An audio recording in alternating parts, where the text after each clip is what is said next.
Harry, John, and I were graduate school in '74, and I came to teach in Fresno in 1980 and published John's first book, a little letterpress chapbook called Nothing About the Dead.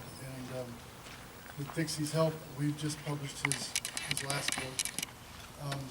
This has, I think, 11 of John's uncollected poems, but in addition, it offers a biographical elegy, a wonderful interview he did with J.J. Hernandez at Fresno State, and a really nice letter he wrote to students at Reedley College, with David Dominguez's writing class. So there's quite a bit here of John in this small book. And we're here today to celebrate John's life and achievement as a poet. So I want to touch on a few things.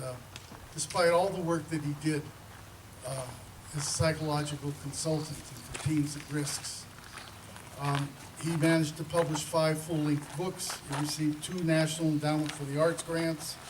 His poems appeared in Poetry in the Antioch Review and New England Review, Missouri Review, Plowshares, Quarterly West, Threepenny Sentence, and the American Journal of Poetry. His chapbook, Stickball Till Dawn, won the Soundpost Press National Contest in 1996.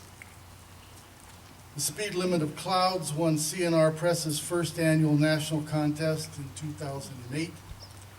And the redoubtable independent poetry press Lynx House published his last full-length book, Angels at Bus Stops.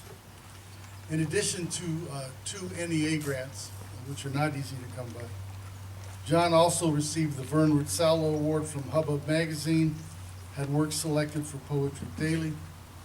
With our dear friend Ernesto Trejo, he edited the important anthology Piecework, 19 Fresno Poets in 1987. More recently, John and I edited together Messenger to the Stars, Luis Omar Salinas' new selected poems and reader for the Ash Tree Press series. I'm going to read one of the longer poems here that I was just really, really thrilled to see when Dixie sent me the work that she found on John's desk in the computer. Because last October, John and I were driving around the Tower District, and for some reason he mentioned this term, the non-privileged list, which is kind of like a high school detention list. And I said, that's wonderful. I said, you've got to write that poem. I said, all these things that it suggests literally about your high school experience, but everything else.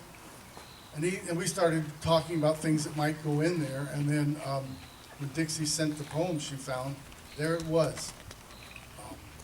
It's a poem that demonstrates his great sense of democracy, his love of people. It shows his compassion and the beginnings of his skills as a psychological consultant.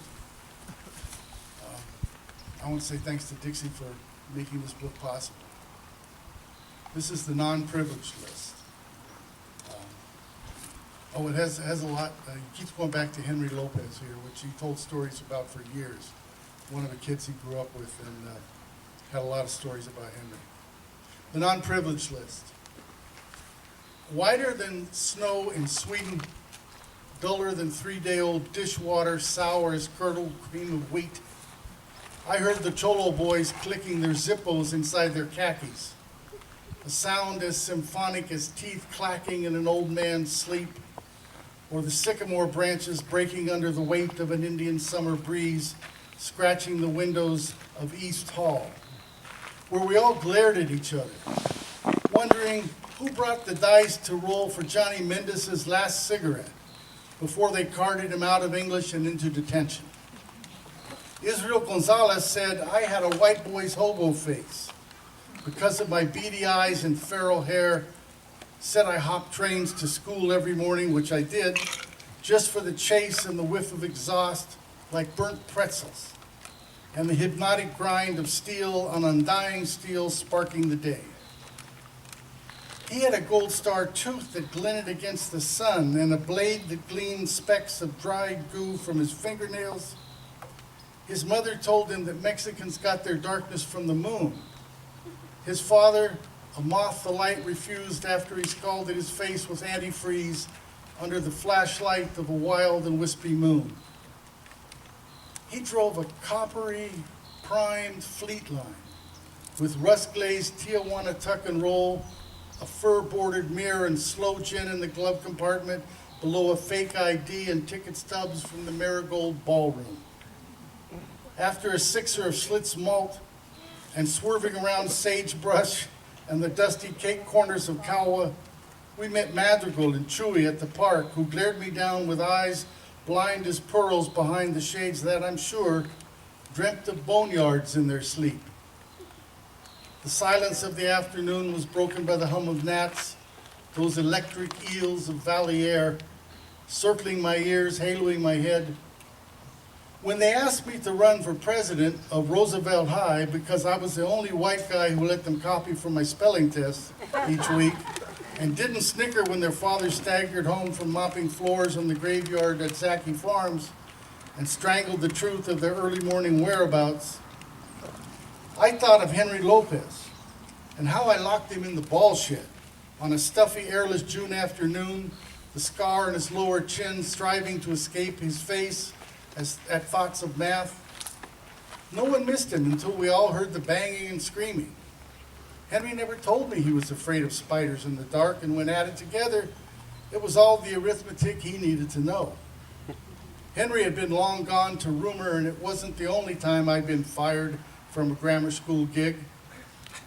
Once before that, as a crossing guard, I got ratted out by 6-year-olds for peeing in the bushes by the newly planted oleanders.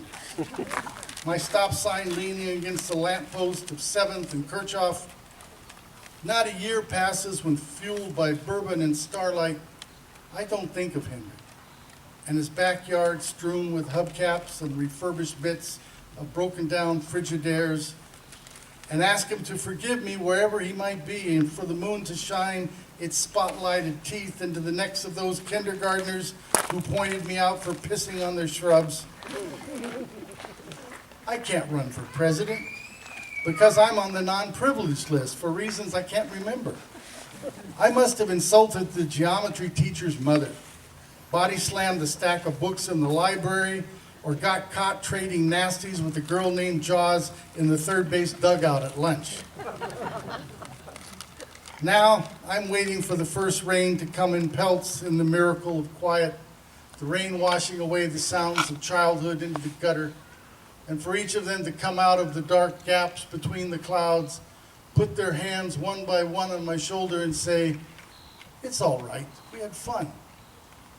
And with the rain glistening my face, I will look each one in the eye and say, "I'm sorry, I should have tried harder."